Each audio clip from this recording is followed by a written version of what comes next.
Hello and thank you for joining us today on this dry steam technical video. Today we'll be covering the VaporLogic external controls connections diagram. This diagram is identified by the part number VL-1 in the lower right-hand corner. This diagram shows all external connections to a VaporLogic controller. Here you can see the control inputs. Control inputs are extremely important. The humidifier will not run without them. The different types of control inputs are signal by others, transmitter, and RH humidistat. On the signal by others, you will have either a 0 to 10 volt signal or a 4 to 20 milliamp signal. Either style of signal is wired the same way. The actual signal value comes in on the RH pin of plug 11, and then there will be a common connection back to the signal provider. So the BAS output will be landed there. On the transmitter, power is provided for the device by the VaporLogic board. So those connections are slightly different. They're still on plug 11, but they use 21 volts DC to power the device. And then the signal comes back on the RH pin on plug 11. Shielded wire should be used for all of these style connections, and the shield needs to be landed on the ground pin on the back plane of the panel. The last style connection is the RH humidistat. That uses all three connections: power, signal, and the ground connection. So use the ground pin on plug 11 only if you're using a modulating humidistat or a on-off style duct humidistat for control. The next section is the limit controls. Each VaporLogic controller needs two different limit controllers to work properly. First is the airflow switch. The airflow switch section of the limit controls portion of this diagram illustrates how the airflow switch is wired to the VaporLogic controller. It's landed on plug 13 on the terminals labeled 24 volts AC and AFSW, airflow switch. Make certain that those are wired individually, not part of a 4-conductor to the duct high limit. The duct high limit and the airflow switch must be wired as individual cables.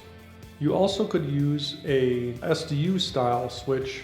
It works the same way, but the SDU switch is mounted in the space distribution fan blower pack. So there'll be some terminals that you will connect to on the control panel and also on the terminal strip inside the SDU. The other limit that must be used is the duct high limit. This senses the RH in the duct, and it is either an on-off style switch, which is landed on plug 13, 21 volts DC and DHL, or it is a transmitter style, which is also landed on 21 volts DC and DHL. The key thing is that when these devices are used, you must tell the controller which type it is. If it is a humidistat, on-off style signal, or if it's a transmitter, which is a 4 to 20 milliamp signal. The next section on the sheet is for communications or multi-tank setups. Look closely if you have a multi-tank. You will need to make certain that your multi-tank wire is run to the multi-tank terminal on the VaporLogic control board. That's plug number 8. It needs to be communication style 18 to 22 gauge twisted pair with a shield. And then the other style is if you are going to go multi-tank, it's a similar type of wire, must be run between the multi-tank terminals on the VaporLogic controller. Additionally, on this form, there's a few other unusual, seldom used items, but they are still there. So if you have temperature compensation or duct monitoring, see that piece. Enable disable is achieved using the master enable plug, that's plug 20, on the VaporLogic controller. It is extremely important that plug 20 is wired to a set of dry contacts because we provide our own power for that signal. It comes off the 24 VAC terminal, runs through the dry contact, and comes back on the MEN terminal on plug 20. If master enable is being used, pull jumper 402 off of the board. The jumper is located just behind plug 20. Thank you for watching our video today.